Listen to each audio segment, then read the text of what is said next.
And joining me now on the phone is Brent Mitchell, president of Partners International Canada. I contacted Brent Mitchell because I wanted to hear his response to a recent survey that was put out by the Muttart Foundation, talking about Charities 2013.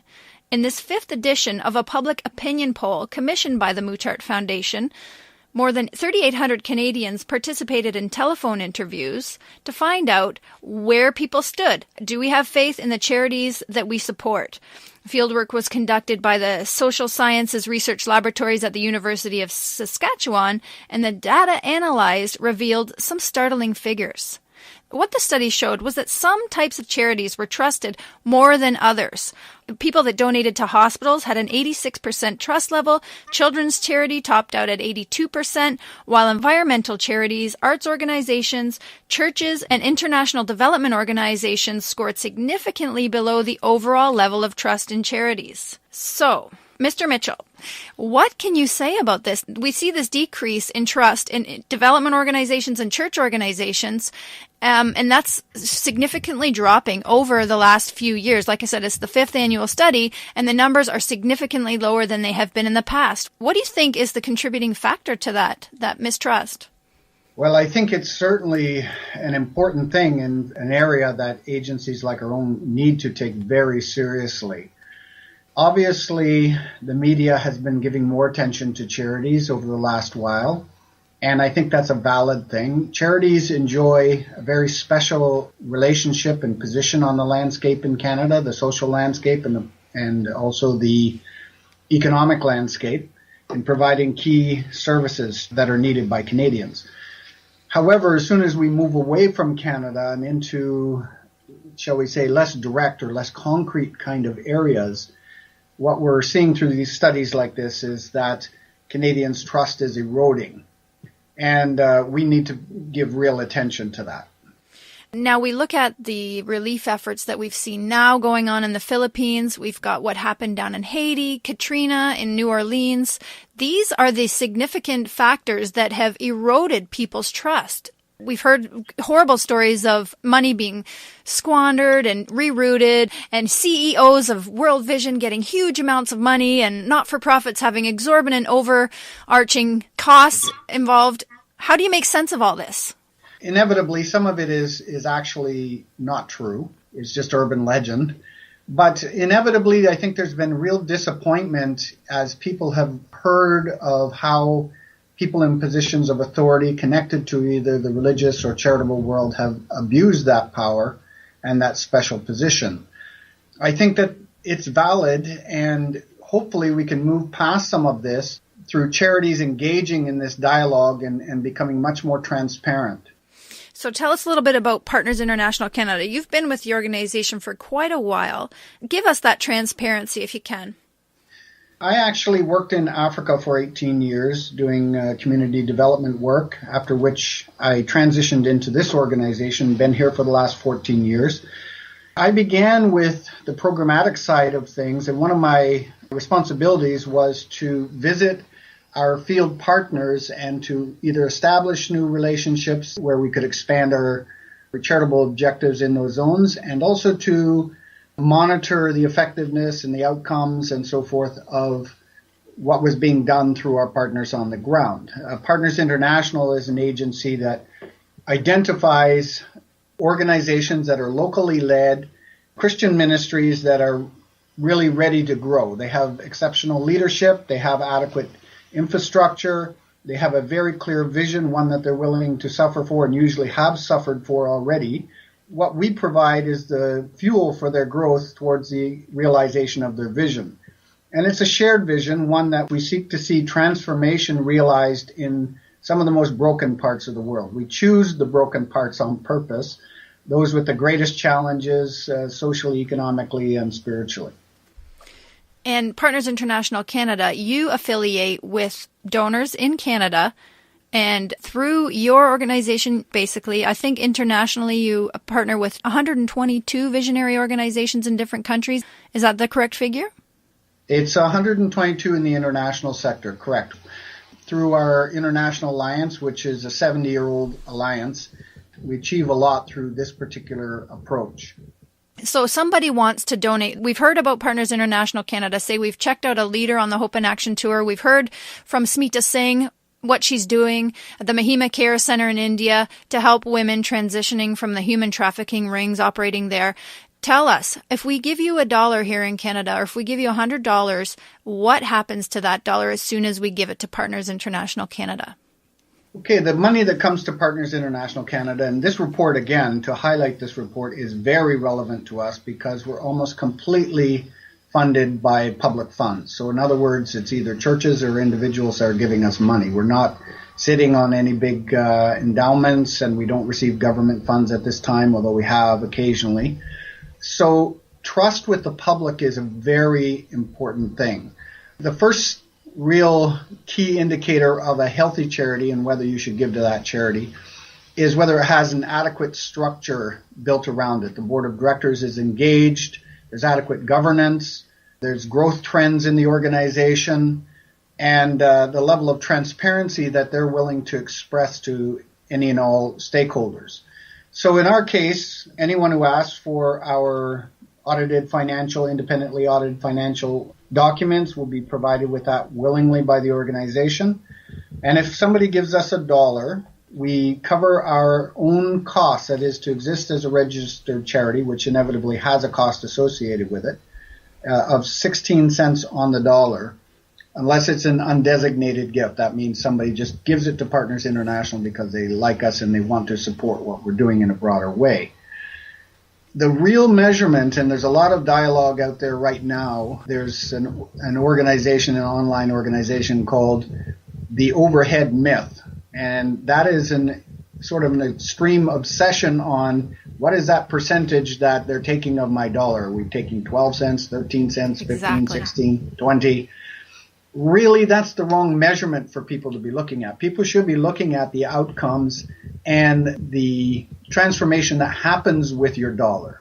So that's the direction I would point people more clearly. Obviously, if there's something way out of whack and 50 cents on the dollar being spent, on fundraising and other things like that, then that's a real problem and people are not going to want to support that, understandably. Mm-hmm. But I would try to point them to beyond that single number to what the organization does, what the complexity of what the organization does, and then how do people safeguard your money, which is going to take some money in itself, some expense in making sure that your money is used well and so forth. There's a lot of talk in the not-for-profit world right now about that allocation of funding. I saw a TED Talk recently about not-for-profits actually being choked off because they take the money and they want to give it directly to the initiative that they're working on. But yet, if they took that same $1,000 and put it into a fundraising effort and turned it into $30,000 or even $300,000, what that could do instead. Partners International Canada, what's your response to this approach? This is a huge topic of conversation right now. It certainly is. And it's only, I think, one of the issues that is related to this reduction in confidence in charities working in international development. But it certainly is a hot topic of discussion. And my view is this. Your organization needs to be strong. If you start a charitable initiative of whatever type and wherever it is, it needs to go on for long enough for an outcome, a clear impact in the clients or the people that are being benefited by the program. In order to do that, you have to have a robust enough organization, one that has quality staff. In our case, for example, our chief financial officer is, of course, chartered accountant. He has many years of experience in the not-for-profit sector. I would suspect that most people would not want someone who's a fairly inexperienced individual at a bookkeeping level handling the millions of dollars that transfer through our hands every year. So it is connected with what does it take to exist as a robust organization. It's also connected to what kind of complexities are connected with the organization. So in our case, we have to raise funds. Would we like some kind of magical world where we didn't have to go raise funds? Of course. We would just like to be able to do our programs. That's not the world we live in. We have to communicate. We have to get people's attention. We have to have people know that there's an organization called Partners International. and then understand what we do in case we're the organization that might actually be looking for. Mm-hmm. So these are kind of some of the real dynamics that are connected with that, and that's part of this dialogue. Having said that, good boards and good leadership in an organization will have as a primary goal the movement of donor dollars into programmatic aspects of what they do so that things can get done. That's why we do this. We don't just exist to exist. We exist to bring change. Now, the study says that charities are still considered very important to Canadians. The work that you do, 93% of the population believes that you generally improve our quality of life. Having said that, it's the decline in the statistic. It's moved from 93% in 2000 to 88% during this study that feel that. 2/3 of Canadians believe charities understand the needs on the ground in the countries they support better than those governments. They're better at meeting those needs, but that the percentage of Canadians holding this view has also declined by about 7%. Trust in charity leaders has decreased. Only 17% of Canadians trust charity leaders a lot, which is a decrease of 10 percentage points since 2000. And in fact, people trusting religious leaders are actually down by 14% since the study was done in 2000. How can we know that we are dealing with a good organization? A really good question, Sarah. Part of what has happened there has been undue trust. When we move forward, we have to have some inevitable measure of trust with who we're dealing with, whether it's our school teachers or whether it's the various institutions we're working in. But ultimately, I would really encourage a Canadian public with a Christian philanthropic mindset to do due diligence. And I would base it around three different things. I would say, first of all, look for an organization to which you have a strong affinity. What are you really deeply passionate about? What do you care about enough to actually give your dollars? You know, I see these little places where you can put money in a box here and there, and at various places they might ask you for a contribution of $1 or $2, and that's fine, and cumulatively it can produce a fair amount of money. But let's face it, if people want to give a serious amount of money that matters to them, then I think they need to take a three-pronged approach. First of all, do you have an affinity what that organization is doing? Secondly, how transparent is this organization? Do they commit to reporting on the programs? Do they just promote the program to you and then disappear, or do they actually loop back with the donor and say, this is what we told you we wanted to do, you gave to it, and this is what happened? And the last thing I would say is an accountability structure. So you can check the Canadian Revenue Agency site in terms of the organization, its revenues, what it does, and so forth. So it's in good standing with the government. It has an active and engaged board of directors, and it has very clear outcomes that it can identify to any and all stakeholders. So it's not enough to just move money and have agencies. We do all this for a reason, and those outcomes should be able to be identifiable, measured, and communicated to any and all stakeholders. That's excellent advice, Brent.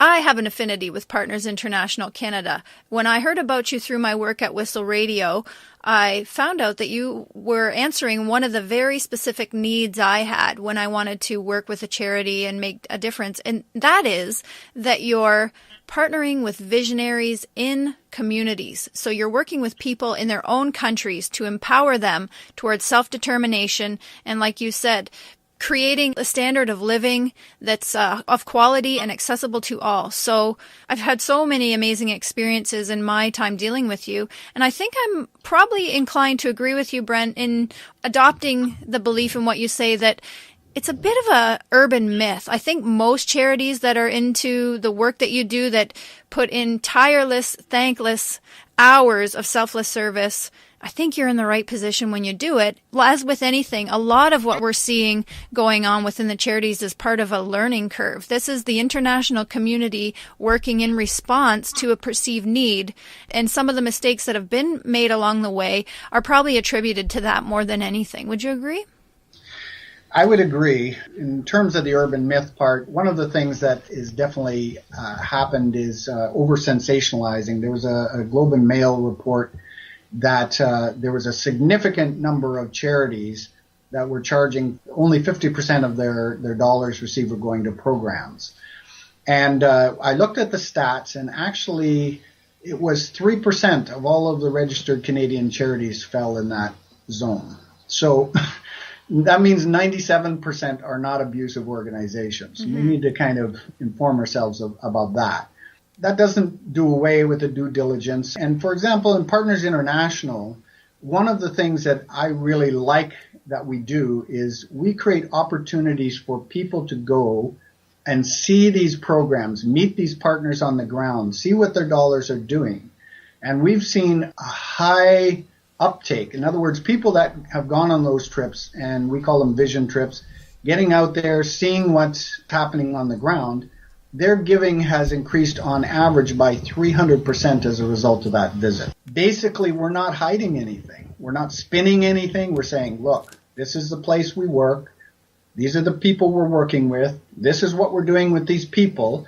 And here's some of the people who have benefited by that, and please meet them. So obviously that's not for everybody. Some of these places are challenging to visit. I'd be the first to say that. And of course, if you have health risks or other things, I would encourage people to go to the places where we work.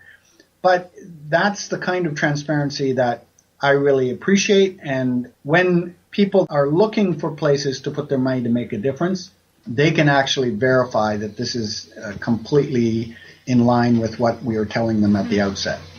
It's a fabulous idea, and what a super way to empower people to become engaged with the work that they do. Most of the reason people give in Canada, and it's a huge number of people that believe in giving to charities, that is a great way to get us in touch with them. Another way you get us in touch with that good work and make us part of our own good efforts is by bringing these leaders to Canada. You have something called the Hope in Action Tour, where you actually bring leaders from the different organizations here to meet people. So you're doing that in two ways. And these vision trips and these discovery trips, they go on quite a bit throughout the year. It's not just a once in a few years thing. You're actually putting on a few of these trips every year. That's correct. And again, if somebody wants to invest significantly in what we're doing, we will invite them to visit that either before they invest or after they invest. We recently had some couples from the West going to see a large high school in the northern part of West Bengal state of India. And that was we customized that trip around them because they were big investors into the realization of that high school coming into existence for tribal children in that area. They were just, again, completely excited, blown away, and looking for the next series of projects that they would be wanting to give to because it's credible, it was real, and the outcomes are powerful when they observed it firsthand. Where's your organization at right now? And are you still developing, seeking new partners? What's your next couple years plan? Yeah, we're celebrating 50 years this year. We are in an ongoing trajectory of some partnerships mature, the context change.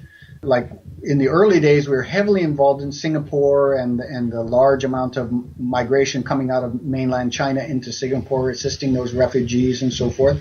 But Singapore is now a resource country. It's a very, very developed place. So that's not a place where we need to be. So there's a natural phase out and mobilization into new sectors that are in great need.